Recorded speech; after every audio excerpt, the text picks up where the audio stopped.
अस्सलाम वालेकुम। जब आपका बयानिया झूठ पे हो तो वो आप खुद ही उसका बांडा फोड़ लेते हैं। इमरान खान पे सबसे बड़ा केस जो इन्होंने डाला था वो अलकादर ट्रस्ट का था, और अलकादर ट्रस्ट केस में नेब की कार्रवाई के दौरान उनको गिरफ्तार किया था, जिसके बाद 9 मई के अफसोसनाक वाक़यात हुए थे और जिसने पाकिस्तान की सियासत को बदल दिया था। अब कल परसों एक प्रोग्राम तिलत हुसैन के प्रोग्राम में हुकूमत के मुशीर जो है इरफान कादर, जो पहले अटारनी जनरल भी रह चुके हैं, उससे तिलत हुसैन ने पूछा कि ये जो पैसे थे जो इंग्लैंड से आए थे बरतानिया के नेशनल क्राइम एजेंसी से, वो क्या इमरान खान के अकाउंट में आए थे? इरफान कादर ने कहा नहीं। तलत हुसैन ने फिर पूछा कि वो किस अकाउंट में आए थे? उसने कहा ये सुप्रीम कोर्ट के अकाउंट में आए थे।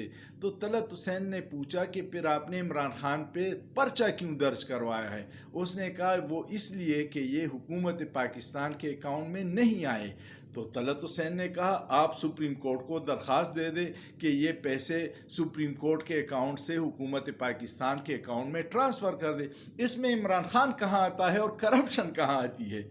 ये इनके झूठ पे बनी केसेस होते हैं, इसलिए वो उड़ा दिए जाते हैं। लेकिन हुकूमती वज़ीर 10-10 वज़ीर रोज़ाना अलकादर यूनिवर्सिटी पे प्रेस कॉन्फ्रेंस करके उसको सियासी बयानिया बनाने की कोशिश कर रहे थे, लेकिन उनको पता नहीं था कि झूठ के पाँव नहीं होते।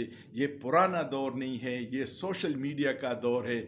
आप जो कुछ कहोगे वो फ़ौरन साबित हो जाता है कि ये झूठा बयानिया है। उम्मीद है आपको समझ आ गई होगी कि लंदन से जो नेशनल क्राइम एजेंसी ने मलक रियाज के पैसे रिकवर किए थे, और ये मलक रियाज के पैसे कहाँ से थे?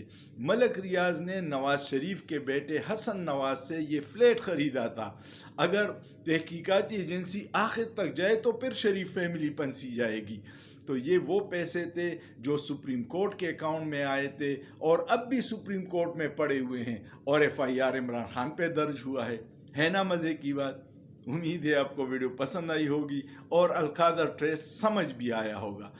इस पे कमेंट कीजिएगा और शेयर ज़रूर कीजिएगा ताकि ज़्यादा लोगों को हुकूमत के इस ड्रामे का पता चल सके कि अलकादर ट्रस्ट केस जो इमरान खान ने एक यूनिवर्सिटी तसव्वुफ़ पे बनाई है, उसकी बुनियाद पे इल्ज़ामात लगाना कितना झूठा प्रोपेगेंडा था। सोचिए, सोचना जुर्म नहीं है।